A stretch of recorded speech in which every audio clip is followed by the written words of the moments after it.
So, hello, wise women. I am walking down our lower driveway here, and I just wanted to give you a sense of this amazing forest. Now, this is the driveway where vehicles can actually drive upon. We're getting it ready. We're also making sure that it's safe for any kind of emergency vehicles, too, for a turnaround at the bottom. But I just wanted you to see how incredibly beautiful the forest is. Let me come around this way here because this is what I want to talk about today. Oh my goodness, how gorgeous. Yeah, and I'm actually going to stop here because you might be able to see that is black mat that we're putting under the driveway to protect it with water and snow and everything. So let me come over here and place my camera down. Actually, I'm going to turn it this way and flip my camera if I can. Well, I don't think I can, so let me come back this way. All right, bear with me here. Okay, so I'm coming over here. I'm going to jump over to the other side. There's a beautiful stone here. I'm going to just sit and talk to you for a moment on this stone, which I always feel is my happy place, especially in the forest. And what you're going to read about in my article this week is about how sometimes we see our differences as not really differences in our life. So what you're going to read about is when I talk about the differences in spiritual beliefs. Okay.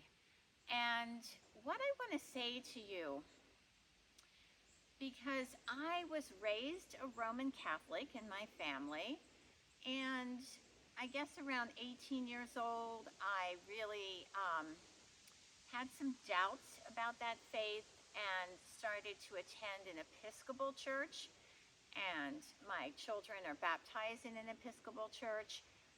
And slowly I began to realize that my own faith and spiritual beliefs had more to do with my relationship with others and how I treated others in my life way outside of a church community or an organized religion. Okay.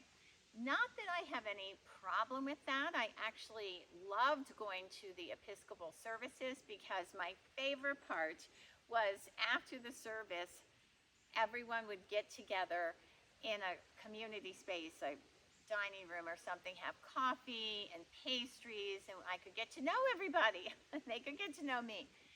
And it was a beautiful experience. But I found that as my family grew bigger, I have 5 children, and when they were really little, I just didn't have the headspace to be in church. Most of the time I was in the child care room with my kids, and one of them or 2 of them or more were having, some struggles, etc., just with, just having to be there, etc. So I felt that, my time in the church was more about childcare than actually being able to have a quiet prayer time. So what I'm saying here is everyone, I believe, has a different orientation, both to maybe their beliefs, but also to their actions. And I feel it's really important that it doesn't have to be one size fits all, because I know that my time sitting in this forest and staring at these beautiful trees and staring up at the sky, it just brings me so much peace and calmness. And I feel like just looking around here that there's a much bigger plan for us in this world, right? Many of you know that the plans you've had in your life, maybe with somebody special that you've lost in your life, those plans fell apart. And it's agonizing, right? Well, I look at these trees and I just know that there is some kind of universal energy out there. Whether, you want to call it Buddha or God or Jesus or Mohammed or what, there is some kind of energy out there that surrounds us. One of the things I do when I walk in the forest and I sit and I meditate is that I often hold crystals in my pocket and I hold them in my hand. Today I have one of my favorite for manifestation is citrine. It's really beautiful. You can tell it by its yellow tone. And then, of course, rose quartz is one of my favorites because it kind of opens our heart chakra and our heart energy and love and compassionate love that we have for ourselves and for each other. And then there's black tourmaline. I don't know if you can see that. Very black. But that's, I feel like, the stone I want to hold when I'm not feeling good. Or if I'm worried in some way and anxious about somebody I love even. Maybe they're sick. I like to hold black tourmaline.